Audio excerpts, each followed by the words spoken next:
Welcome to another episode of Outside the Box. So today I thought that I would delve into a little bit some of the most popular illusions with an A, popular illusions that you might have heard throughout your life, but maybe you're not completely familiar with the legend, the myth, the stories, the history that has spawned those illusions. And I've decided to give you 10 of the most common, and at least some of the ones that I find the most fascinating. I'm sure there are others, and I do encourage you to drop me in the comments or wherever the others that you might have heard about, the others that you know that you think are fascinating. And definitely I look forward to reading that. But here are my top 10 list of my favorite illusions and the myth and legends that have spawned them. Okay, so first up on the popular illusions and the legends that spawned them is Sisyphean Task. Sisyphean Task was inspired by Sisyphus. Sisyphus in Greek mythology Sisyphus in Greek mythology was the founder and the king of Ephyra, now known as Corinth. He was punished for cheating death not once but twice and his punishment for cheating death was being forced to roll an immense boulder up a hill, like literally roll a boulder up a hill. And each time he would get to the top of the hill, the boulder would roll right back down. So he never quite got the boulder to the top, actually. He would get close to it, and then the whole thing would just roll all the way back down. And then the whole thing will just roll all the way back down. And he was forced to repeat this task, this action, for all eternity. On and on and on he goes.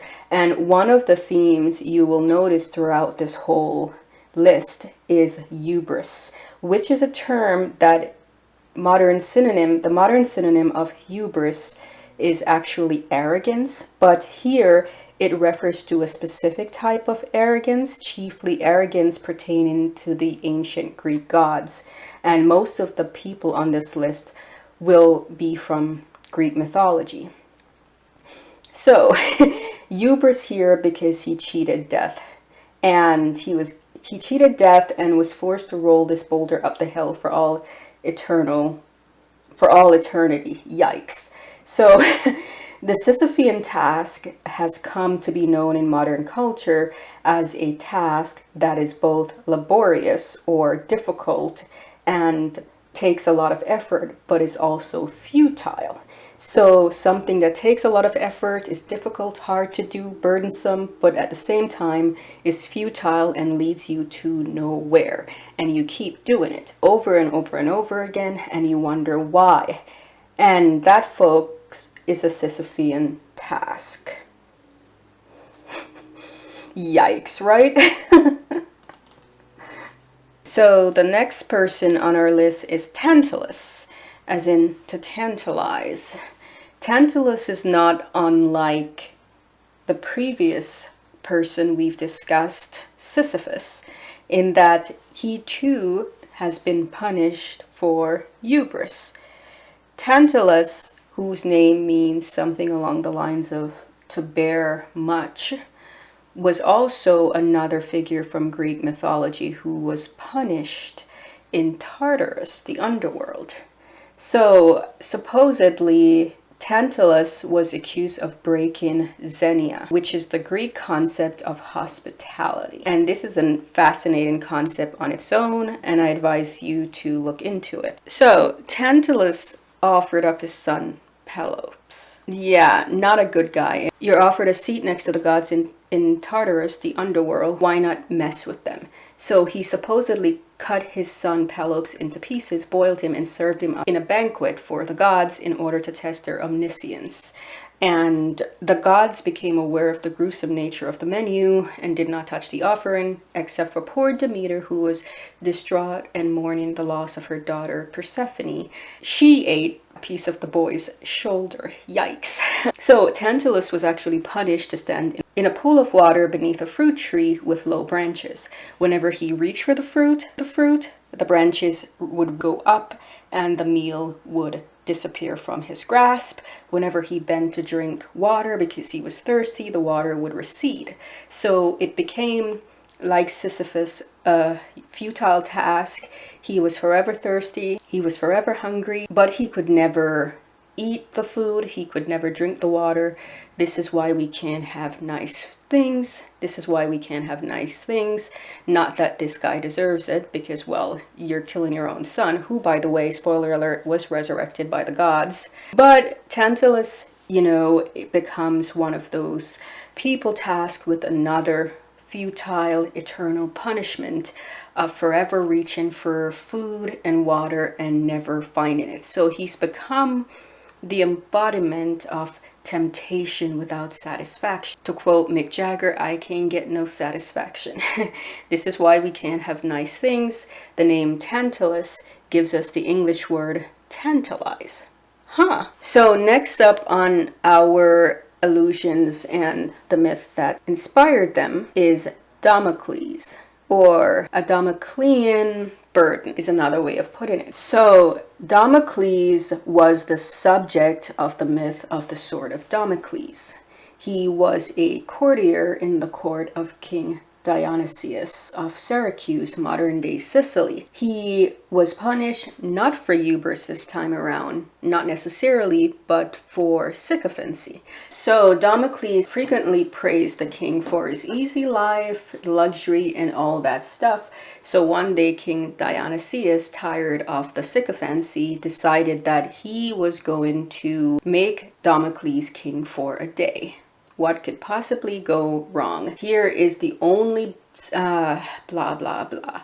So Damocles was enjoying this life of privilege and luxury, and then one day he looks up and he notices a sword hanging over his head, or rather over the throne, by a horse's hair, a single horse's hair, and says to the king, "What is that?"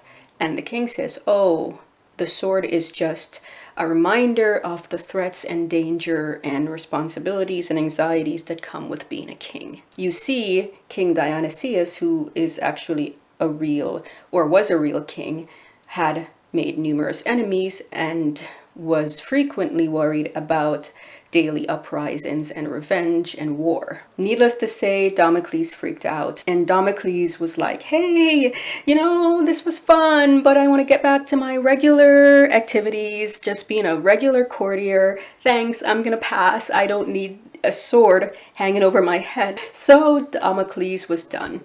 And the whole point of this tale, of course, is to symbolize the threats and warnings and dangers and fears that come with positions of power. So you may aspire for great power, but the sword of Damocles is a reminder of the threats and dangers that come with that power. Some of you might recognize the sword of Damocles from the Kanye West video Power. You can see the clip right here, but yeah, this is an interesting one of my favorite ones, because although, quite frankly, people who want power won't be stopped by this warning. While we are on the topic of power, let's meet Icarus. Icarus, as in the Icarus complex. Don't fly too close to the sun. Icarus was the son of Daedalus, the famed inventor best known for building the Minotaur's labyrinth in Crete. The story of Theseus and the Minotaur. Daedalus was the guy who built that infamous labyrinth on the island of Crete.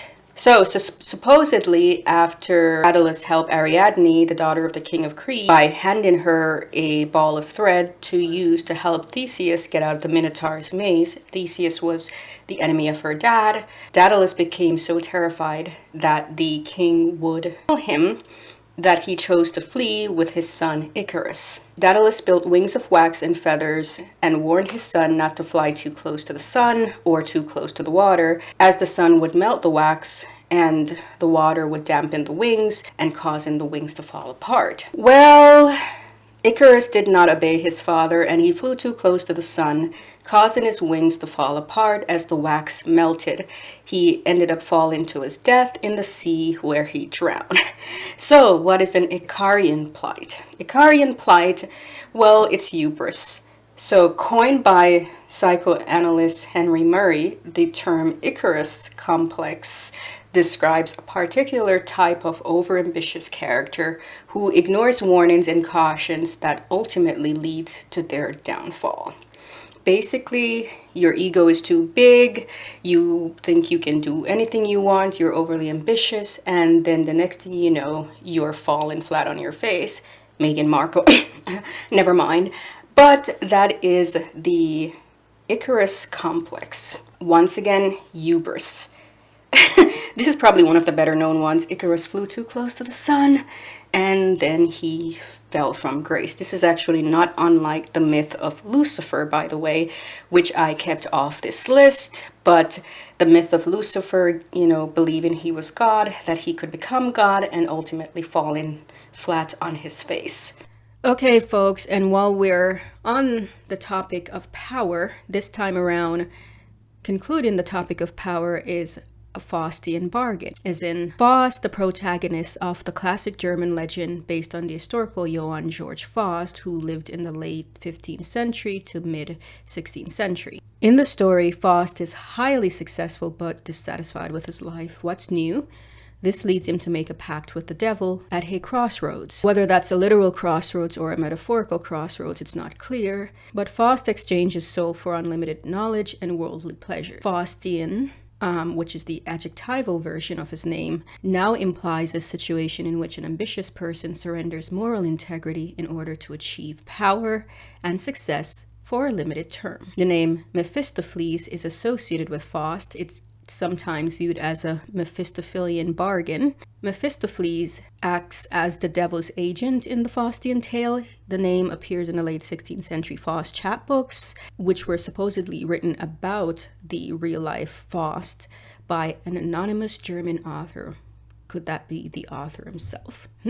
Mephistopheles sometimes is described as the devil. In other versions, he is simply a demon who works for the devil. Many critics believe he is not a corrupter, but rather a collector of souls. So in one quote, it says, nor does Mephistopheles first appear to Faustus as a devil who works up and down on earth to tempt and corrupt any man encountered. He appears because he senses in Faustus's magical summons that Faustus is already corrupt, that indeed he is already in danger to be damned. So in essence, a Faustian bargain leads to the destruction of one's soul or character. Someone who sells his or her soul to the devil in exchange for wealth, success, fame, you name it.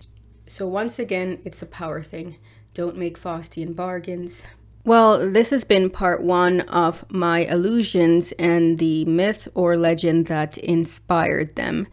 Please don't forget to subscribe and also to come back next time for part 2 when I look at the other 5 illusions on my list and the myth that inspired them. Remember, folks, subscribe, and stay strong.